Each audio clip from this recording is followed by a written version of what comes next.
loud. So, for me, the episode started off with Tisha and Tricia meeting up to talk at the gym. That's it. They had a conversation at the gym. I really wasn't interested. Okay, now the crazy part, the first part that was just awkwardly insane for me was Martel meeting up with Stormy at her house where Tricia was. Now, Tricia had already said that she knew Martel back from when, I guess, school time, right? She went to school with Montez, his brother, and she knew Martel.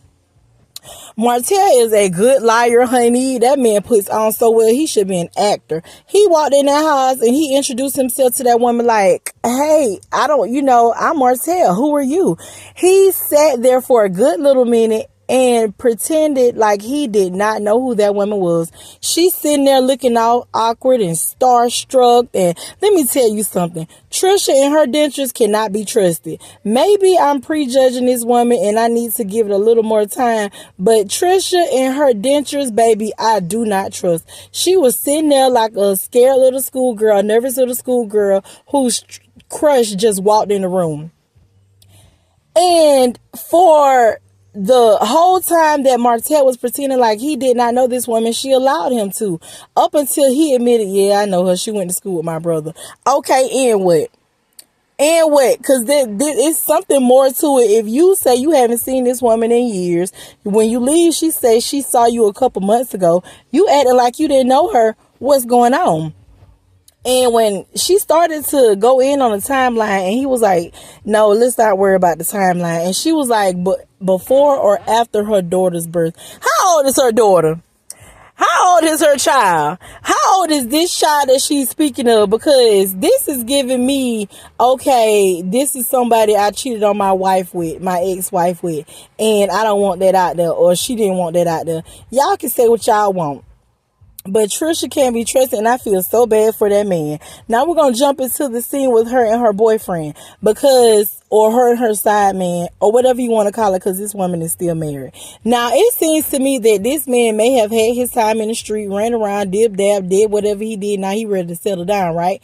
This woman does not want to settle down with this man. This woman does not seem a bit more interested in this man. He's telling how, his past relationship failed, and he think it was because he really didn't pour into that woman, and he's trying to do better with this relationship. He brought up the subject of marriage, and she immediately, like, it's something about a person that doesn't give eye contact that I just do not like. This is your boyfriend, allegedly, supposedly of 2+ years. He's stuck with you even though you're still married to your ex-husband. He thinks that you don't want to get a divorce, and that's what it seemed like, because y'all haven't even filled out the paperwork. Girl, what you doing? What the hell you doing? She cannot look this man in his eyes while he's talking to save her life. There is something very sneaky and mischievous about this woman, and I do not like it.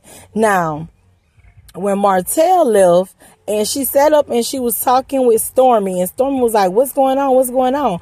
Now, is it me, or do these friendships not really be giving friendships? Because they're both saying, Tricia and Stormy, that is, that they are good friends. They've known each other for years.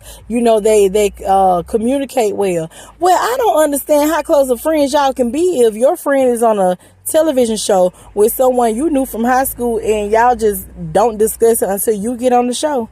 Like, what is there for Stormy to find out if you and her were such good friends? Like, y'all never had a conversation about Martel. Y'all never discussed Melody and Martel's marriage, which gives me the side eye for the conversation with Melody and her friends, because I understand when Shanita was like, we don't discuss social media, so we're going to talk about it now. Girl, please.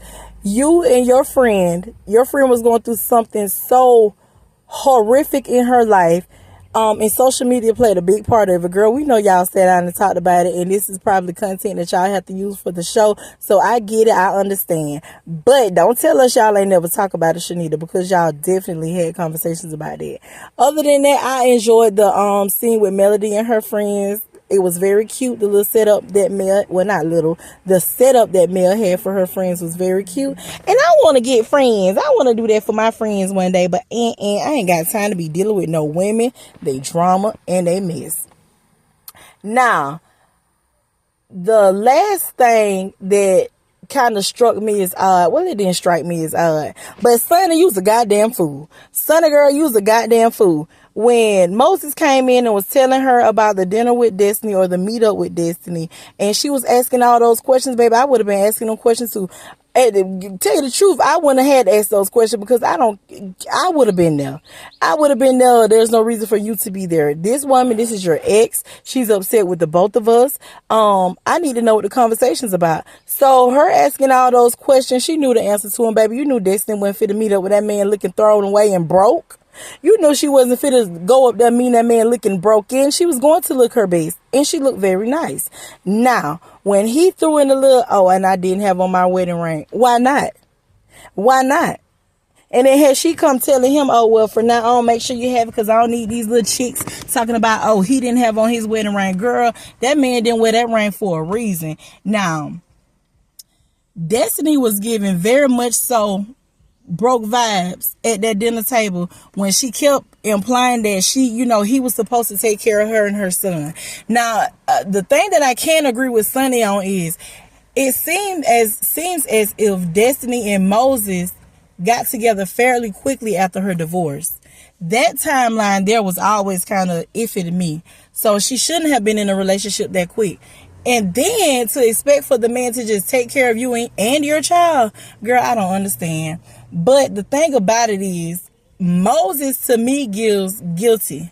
He gives a guilty conscience because at the end of the day, he was kind of, I'm not going to say stuttering over his word, but I just saw sorry in him. Like he really did feel bad for the situation up until he tried to get righted with Destiny when she tried to, sun him a little bit. But aside from that, he did give to me like he did something wrong. And to further, strengthen my feelings, baby, he didn't wear that ring. Why did you not have on your wedding ring? Like, you're married. She knows you're married. She knows who you're married to. She felt like y'all was being sneaky, slimy snakes, and you probably was. Now, for him to not have that wedding ring in front of wedding ring on in front of Destiny, I don't know. To me, it just he felt bad. He felt guilty. Sonny girl, you sitting up here bragging about, oh, you chose me over all them girls. Destiny was just a fly-by-night. She fly in on the weekend, stay in the motel, and then fly out, and da-da-da-da-da-da this. I don't understand what it is about some women, but some women feel like being married or getting married will actually change a man. Not saying every man's like that, but being married and getting married is not the end-all, be-all. Especially if it happens quickly. Now, let me set this right here. A marriage should be a beautiful thing, right? That's supposed to be a union between two people who really love each other. People these days have no respect for marriages. They do not care about it. They will disrespect a marriage quicker than anything. Sonny is talking a little too hard and a little too strong to be a newlywed. To be married to a newlywed to a man that was a cheater or a gigolo. To be a newlywed to a man that don't even feel comfortable wearing his wedding ring around the woman who claims you stole him from her. Sonny and Moses, that ain't gonna last. Tricia and Ken, I think that's that man's name. That damn show ain't gonna last. I don't see why these people are coming onto this show like this. But if Tricia and Martel, if it turned out that those people sell together, Carlos, you a nasty, dirty dog. I'm quite sure it's far more interesting people you could have put on this show. But to go and get Mel's ex-husband's side chick, 'cause that's what I'm gonna call her. I'm gonna say she's somebody. I need to Google and see how old this child is. Now, if this woman and Martel messed around and he cheated on Mel with this woman, I don't know, y'all. I don't know this to be facts. This is just how I'm putting it together because this is how it seems to me. And if I'm wrong, I do apologize in advance. If that was the case, Carlos, you was a nasty dog. And Stormy, you had some input on it, girl. You already knew ahead of time if this happened. And you brought this to Carlos. Look at me just putting this stuff together and I could be all wrong. I don't know, but like I said, I apologize in advance if I'm wrong. But I feel this strongly. Stormy, you's a nasty, dirty dog. And these people don't care about Melody. And I don't want to make this about Melody because everybody always saying that the Melody, the people always making everything about Melody. Now, this comes out to be the case. If I was Mel, I'd drag all of them. I'm telling you about the follicles of their nappy hair. Baby, I'll take them from here to Timbuktu. We gonna have to wait around and see what happens with this because something in the milk ain't clean.